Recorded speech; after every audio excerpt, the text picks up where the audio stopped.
Le siège du ministère de la Transition énergétique et du Développement durable est notre plateau pour notre première d'une longue série d'interviews exclusives sur la vie éco. Aujourd'hui, c'est Leila Benali, Madame Transition énergétique du Royaume, qui est notre invitée. Avec elle, on parlera hydrocarbures, gaz naturel, électricité et hydrogène vert. Moteur, ça tourne. Madame la ministre, merci d'accueillir la vie éco pour cette interview exclusive. On voit les prix à la pompe repartir à la hausse ces derniers temps. Comment vous voyez cette évolution des prix? Les marchés des hydrocarbures et des matières premières en général ont été très volatiles, comme vous le savez, pendant les dernières années, principalement pendant les derniers mois. Alors ce que nous remarquons, c'est que la volatilité, ce qui s'est accru pendant l'été, est dû au fait que, notamment sur les marchés du brut, et également, bien entendu, sur les marchés des produits raffinés, principalement le diesel qui nous importe et qui nous importe énormément parce que c'est un produit qui a un impact direct et indirect sur, bien entendu, le pouvoir d'achat des Marocains et leur capacité d'épargne. Nous sommes très au fait de cette volatilité qui a été prise en compte de manière un peu saccadée, en effet, par les marchés, en externe et en interne. Donc, le consensus général aujourd'hui, au niveau de la majorité politique, c'est de dire que la seule solution, c'est de continuer à subventionner de manière directe, des subventions directes, et là vous l'avez vu, sur le transport, c'est exactement ce que nous avons fait. Au final, il y a un consensus aujourd'hui que nous voulons des subventions directes, pour certains secteurs qui sont les plus touchés. Et après, lorsque nous aurons finalisé le RSU et tous les programmes qui sont au niveau social de ce gouvernement, nous pourrons, bien entendu, compenser les classes moyennes et les classes les plus défavorisées. Pourquoi je dis ça? Parce qu'il y a le seul point sur lequel les grands partis de la majorité gouvernementale, après, n'ont pas peut-être affiné la méthode, c'est sur la mécanique. C'est de dire comment vous allez financer cette compensation, au lieu que ce soit la caisse de la compensation qui le fasse à fonds perdu, vous utilisez des moyens de financement pour financer cette compensation. Et cela nous permettra, je pense à mon humble avis, de dépolitiser cette histoire de compensation, et bien entendu de finir le chantier de la libéralisation des hydrocarbures de 2015 qui a été inachevé. Le Conseil de la concurrence a émis un communiqué où il dit avoir notifié des griefs aux distributeurs d'hydrocarbures. Quelle lecture donnez-vous, à ce dossier? Le Conseil de la concurrence fait son travail, et donc ça fait partie des derniers chapitres, je pense, de la libéralisation des hydrocarbures de 2015. Donc c'est très bien qu'il soit activé. Ça a été demandé par plusieurs instances, plusieurs parties prenantes au niveau du pays. Le fait que le Maroc n'ait plus une raffinerie nationale, est-ce que cela joue un peu sur l'augmentation des prix? Et qu'en est-il justement du cas Samir? Le fait d'avoir une raffinerie nationale ou pas aujourd'hui, ça n'est pas un secret, ne permettrait pas, si elle n'est pas compétitive dans la durée, et aujourd'hui, je suis désolée de vous le dire, j'ai énormément d'investisseurs qui viennent me voir pour des projets d'hydrogène, pour des projets de renouvelables, j'ai zéro investisseur qui est venu me voir pour un projet de raffinage au Maroc. Donc, c'est un fait. Ensuite, le dossier de la Samir, puisque vous parlez de la Samir en particulier, je vous le rappelle, est un dossier qui est au bain du tribunal de commerce de Casablanca pour la liquidation judiciaire et qui est sur un dossier d'arbitrage international au niveau du CIRDI pour le règlement des différends. Donc, si vous voulez, tant que ces deux procédures ne sont pas finalisées, il est très difficile pour un gouvernement quel qu'il soit de ne pas laisser la justice faire son travail et de ne pas être neutre. Qu'en est-il des stocks en matière d'hydrocarbures au Maroc? Est-ce qu'on a une certaine marge de manœuvre? Est-ce qu'on a assez d'hydrocarbures pour les prochains mois? Oui, sur les stocks, nous ne sommes plus inquiets parce que nous avons assez de stocks pour pouvoir gérer la volatilité justement des approvisionnements principalement. Et le ministère accompagne le secteur privé pour, donc cette année, nous allons ajouter à peu près, pour 2 milliards de dirhams d'investissement, à peu près 9 jours de stock. Et puis, à l'horizon 2026, nous allons ajouter également 6 à 7 jours de stock en fonction des produits, principalement financés par le secteur privé.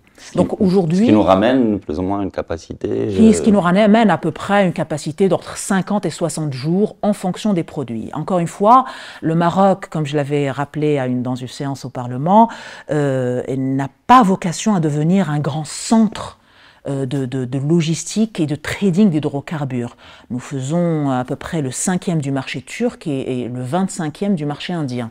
Donc au jour d'aujourd'hui, il faut que nous ayons conscience de notre avantage comparatif. Notre avantage comparatif aujourd'hui est dans la transition énergétique et dans le renouvelable. Est-ce qu'on peut faire un petit état des lieux de notre mix énergétique aujourd'hui dans le renouvelable et surtout des projets à court terme, à moyen terme qui sont en cours et des objectifs? Donc aujourd'hui, nous avons un mix qui est relativement diversifié. Sur notre plan d'investissement aujourd'hui, donc avec les 41-42% de capacité installée basée sur le renouvelable que nous avons aujourd'hui entre l'hydro, l'éolien et le solaire, nous pensons que nous allons arriver aux 52% de capacité installée avant 2030, mais ça ne réglera pas la question de la transition énergétique du Maroc telle que nous l'avons conçue pour avoir justement un système énergétique qui soit flexible, moderne et surtout sécurisé, parce qu'on ne peut pas gérer des questions de transition énergétique sans régler les problèmes de sécurité énergétique. Nous l'avons vu l'année dernière de manière très claire lorsque le gaz s'est arrêté sur le gazoduc Maghreb-Europe et que nous avons... Justement, qu'en est-il du gaz au Maroc? Qu'est-ce qu'on produit concrètement? Alors aujourd'hui, vous avez les bassins historiques de Msqala ou le Gharb, dans lesquels les puits n'ont pas été, dans lesquels il reste à peu près 300 millions de mètres cubes à peu près de réserves récupérables, dans des puits qui sont assez complexes et donc les coûts de production sont de plus en plus élevés. Aujourd'hui, nous avons heureusement, parce que le Maroc, qui était classé plus de dans sa 100e position de réserve prouvée de gaz il y a 5 ans, aujourd'hui est remonté un petit peu avec les 2 grandes découvertes que nous avons entre Tendrara et Anchois, qui ajoutent 16 milliards de mètres cubes de réserves récupérables. Mais encore une fois, ceci nous amène au niveau mondial à la 80e position à peu près. On ne serait pas autosuffisant. Alors, tout dépend de ce que vous appelez autosuffisant. Vous avez 2 secteurs aujourd'hui qui ont non seulement besoin de gaz naturel, mais qui sont complètement assoiffés de gaz naturel. Vous avez bien sûr le secteur électrique, dans lequel vous avez les 2 centrales de Tahaddart et Ain Mibtahar, quand nous avons activé le flux inverse avec l'Europe, sur le gazoduc Maghreb-Europe, nous avons pu les redémarrer toutes les 2, donc ça fait à peu près 800 MW qui dépendent directement de gaz naturel. Vous avez également, sur le plan d'investissement de l'ONU aujourd'hui, à peu près 2000 MW de centrales, cycle combiné et cycle ouvert de gaz, plus la conversion des tags entre Qnitra et Mohammedia qui brûlent aujourd'hui du fioul. Et que nous voulons, bien sûr, nous voulons également sortir du fioul. Dans le secteur industriel, vous avez également des industriels qui veulent sortir sur les bassins entre Qnitra, Mohammedia, Jorf et dans le nord également, des industriels qui veulent sortir du propane, qui veulent sortir du fioul lourd pour non seulement être carbone neutre dans leur neutralité carbone, mais également pour être compétitifs. Donc aujourd'hui, nous sommes dans une situation où nous avons entre 3 à 5 milliards de mètres cubes de demande latente qui est là, qui est justifiée et justifiable. Et c'est pour ça que nous avons signé cet accord avec la SFI, la Société financière internationale, qui est la branche d'investissement de la Banque mondiale, pas pour faire une énième étude. Au jour d'aujourd'hui, on a besoin, encore une fois, d'amener toutes les parties prenantes à se mettre d'accord. Le ministère doit trancher sur bien entendu la localisation terminale pour importer le GNL. Entre Mohammedia, Nador, Jorf, Tanger, peut-être même un petit terminal à Dakhla. Enfin, la question n'est pas encore tranchée? La question sera tranchée dans cette étude que nous sommes en train de faire avec la SFI. Au final, le livrable, c'est aussi également de monter avec nous, structurer un projet PPP. Une fois que nous aurons bien entendu tranché, je l'espère avant la fin de l'année, pas uniquement la localisation du terminal, pas uniquement la forme de terminal que nous allons voir, mais également l'ossature de transport de gaz naturel pour pouvoir justement alimenter l'électricité, mais également l'industrie. Pour les zones industrielles, il y a la problématique de la moyenne tension. Oui. Et de l'autoproduction. Qu'est-ce qu'il y a de nouveau, je veux dire, par rapport aux lois en fait, qui ont été promulguées, mais qui peut-être encore tardent à être effectivement déployées? Oui. Les lois qui ont été débattues de manière, je veux dire, âpre par les différentes parties prenantes, la refonte de la 1309, la 4019 et la 8221 sur l'autoproduction, dans l'absolu, ont permis de révolutionner beaucoup de choses. Mais surtout, je pense que le plus important à noter, c'est que ces deux lois ont aussi permis d'asseoir des premières dans l'histoire du Maroc, c'est-à-dire les services de stockage en tant que service, une sorte de démonopolisation du transport et également le fait de pouvoir avoir des certificats d'origine pour certifier que l'électricité que vous produisez est verte. C'est très important de se rendre compte que le travail qui doit être fait sur ces décrets d'application est énorme. Alors j'ai pris un engagement au Parlement, bien sûr de les sortir avant les 4 ans. Bon, maintenant 1 an s'est passé, enfin à moins d'un an c'est passé. Et bien entendu, nous sommes totalement mobilisés. Et encore une fois, nous ne voulons pas que ces décrets soient faits par des consultants ou par le secteur privé. Nous voulons que ce soit l'État qui ait la main sur ces décrets d'application et que toutes les parties prenantes soient impliquées. Et encore une fois, très concrètement, nous devons multiplier la cadence des investissements dans les énergies renouvelables par 3 en 1 an, en moins d'1 an. De passer à une cadence en 4 milliards de dirhams par an à peu près pendant les 15 dernières années, malgré les grands projets que nous avons mis en place, à 14 milliards de dirhams par an entre aujourd'hui et 2027. Le réseau, c'est à peu près 5 milliards de dirhams par an qu'il va falloir injecter.